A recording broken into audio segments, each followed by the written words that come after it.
जब से पूरे देश में कोरोना नामक महामारी फैली हुई है, तभी से ही पूरे देश में संपूर्ण लॉकडाउन किया गया है। लेकिन इस लॉकडाउन की वजह से आज करोड़ों लोग जहां हैं जैसे हैं वैसे ही फंसे हुए हैं। ऐसे में जो मज़दूर अपने राज्य से दूसरे राज्य में दिहाड़ी मजदूरी करने जाते हैं, वो लोग अब अपने गांव लौटना चाहते हैं, क्योंकि जहां पर वो रहते हैं वहां पर अब उनके कामकाज बंद हो चुके हैं, उनके कारोबार बंद हो चुके हैं। तो ऐसे में अब उनका वहां पर गुजारा नहीं हो सकता, इसलिए वो अब अपने अपने गांव को लौटना चाहते हैं। लेकिन सबसे बड़ी यह समस्या है कि लॉकडाउन की वजह से पूरे देश में सभी तरह के वाहनों की आवाजाही बंद है। तो सबसे बड़ा सवाल है कि वो अपने गांव लौटेंगे कैसे। इस बारे में महाराष्ट्र के मुख्यमंत्री उद्धव ठाकरे ने केंद्र सरकार से अपील की थी कि जो मज़दूर लॉकडाउन की वजह से दूसरे राज्यों में फंसे हुए हैं, जिनके रोज़गार बंद हो चुके हैं और जो अब अपने गांव लौटना चाहते हैं, तो ऐसे मज़दूरों को उनके गांव जाने की अनुमति दी जाए। साथ ही सरकार द्वारा उन मज़दूरों को गांव जाने का प्रबंध किया जाए। उद्धव ठाकरे ने केंद्र सरकार से यह भी अपील की थी कि लॉकडाउन की वजह से इन मज़दूरों के रोज़गार जा चुके हैं और जो अभी आर्थिक रूप से काफ़ी कमज़ोर हैं, तो उन लोगों से रेल या बस का किराया ना लिया जाए और उन्हें मुफ्त में गांव जाने की व्यवस्था की जाए। केंद्र सरकार ने भी इस विषय में सकारात्मक निर्णय लेते हुए जो मज़दूर गांव लौटना चाहते हैं उन्हें जाने की अनुमति दी। लेकिन जब सोमवार की रात को सूरत, मुंबई और भिवंडी और साथ ही देश के कई राज्यों से जब मज़दूरों से भरी ट्रेनें रवाना हुई, तब पता चला कि उन मज़दूरों से रेल का किराया वसूला गया है। उन मज़दूरों का कहना था कि हमसे अतिरिक्त चार्ज भी वसूला गया है, जो कि स्पेशल ट्रेन के नाम पर लिया गया है, जबकि दावा किया जा रहा था कि किसी भी मज़दूर से रेल का किराया वसूल नहीं किया गया। मज़दूरों ने टिकट दिखाते हुए ये दावा किया है कि जो रेगुलर चार्ज होता है रेलवे का, उससे भी ज़्यादा चार्ज हमसे वसूला गया है, क्योंकि ये स्पेशल ट्रेन छोड़ी गई थी और उसके नाम पर हमसे ज़्यादा पैसा लिया गया है। इसी बीच अब देश भर में राजनीति काफ़ी गर्मा गई है। एक और जहां भाजपा ये दावा कर रही है कि किसी भी मज़दूर से कोई किराया नहीं लिया गया, जबकि कांग्रेस कह रही है कि सभी मज़दूरों से किराया लिया गया है। इस बारे में कांग्रेस अध्यक्षा सोनिया गांधी ने एक बयान जारी करते हुए इन सभी मज़दूरों का किराया अब कांग्रेस पार्टी उठाएगी, ऐसा ऐलान किया है। तो आइए सुनते हैं उन्होंने क्या कहा इस बारे में। ये विकट हालात देखकर कांग्रेस पार्टी ने निर्णय लिया कि हर प्रदेश में ज़रूरतमंद श्रमिक भाइयों और बहनों के घर लौटने की रेल यात्रा का खर्च उठाएंगे। मैं उम्मीद करती हूँ कि आप सब जल्दी से जल्दी अपने प्रियजनों के पास पहुँच पाएंगे। महाराष्ट्र की सरकार ने केंद्र सरकार को राज्य से ट्रेन, बस के माध्यम से लोगों को अपने गांव भेजने की अनुमति मांगी थी।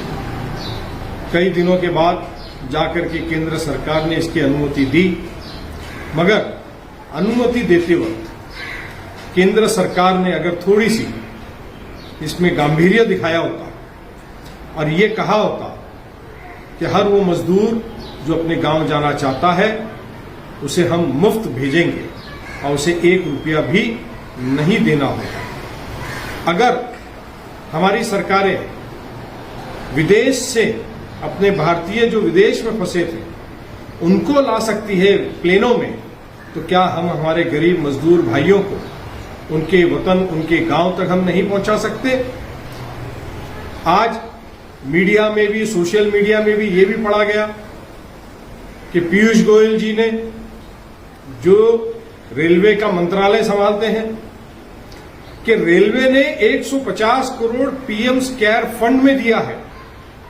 क्या ये रकम इन गरीब मजदूरों को गांव पहुंचाने के काम नहीं आ सकती थी? ये सारी बात की गंभीरता को देखते हुए गरीब मजदूरों की परेशानियों को देखते हुए आज नहीं, कांग्रेस का इतिहास है और विशेषतः कांग्रेस अध्यक्ष श्रीमती सोनिया गांधी जी ने, चाहे वो सुनामी का हो, चाहे वो बिहार या अन्य राज्यों के अंदर या उत्तर प्रदेश में बाढ़ की समस्या हो, तब ट्रेन से मजदूरों को भेजना, राहत का कार्य करना, ये कांग्रेस करते आई है।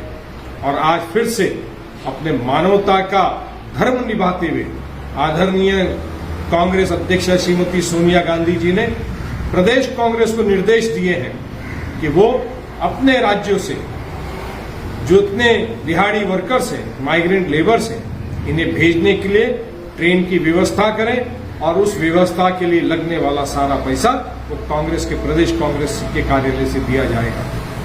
दोस्तों, मदद कीजिए।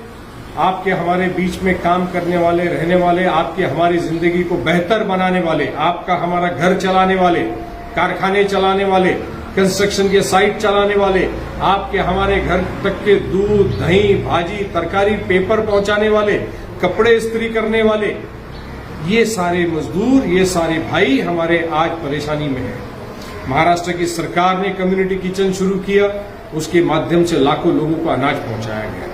महाराष्ट्र के अंदर विविध लोगों ने एनजीओ चला करके कांग्रेस ने लोगों को अनाज पहुंचाने का काम किया। आज समय आया है कि लोगों को उनके वतन तक, उनके घर तक के हम पहुंचाए।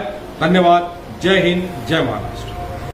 इसी बीच भाजपा के केंद्रीय मंत्री प्रकाश जावड़ेकर ने एक ट्वीट करते हुए दावा किया है कि सभी राज्य सरकारें इन मजदूरों के किराए का खर्च उठा रही है, लेकिन केरला की कम्युनिस्ट सरकार, राजस्थान की कांग्रेस सरकार और महाराष्ट्र के शिवसेना के आघाड़ी की कांग्रेस सरकार इन मजदूरों का खर्चा नहीं उठा रही। लेकिन जिस तरह से देश के विभिन्न राज्यों से मजदूर अपने गांव लौटे हैं और उन्होंने ये दावा किया है कि उन्होंने रेल का टिकट खरीद कर सफ़र किया है, यहाँ तक कि गुजरात के सूरत में भी, जहाँ पर भाजपा की सरकार है, वहाँ पर भी लोगों ने टिकट खरीद कर सफ़र किया है। तो प्रकाश जावड़ेकर के दावे में कितनी सच्चाई है, ये तो वो ही जाने। चाहे कुछ भी हो, लेकिन एक बात तो तय है कि इसी बहाने जो बेचारे मजदूर दूसरे राज्यों में फंसे हुए थे, वो आखिरकार अपने घरों को पहुंच जाएंगे। तो इस बारे में आगे जो भी अपडेट आएगी वो हम समय समय पर आपको अपडेट करते रहेंगे। आप बने रहिए हमारे साथ और देखते रहिए लोकहित न्यूज़ चैनल, और हमारे चैनल को सब्सक्राइब करना ना भूलें। धन्यवाद।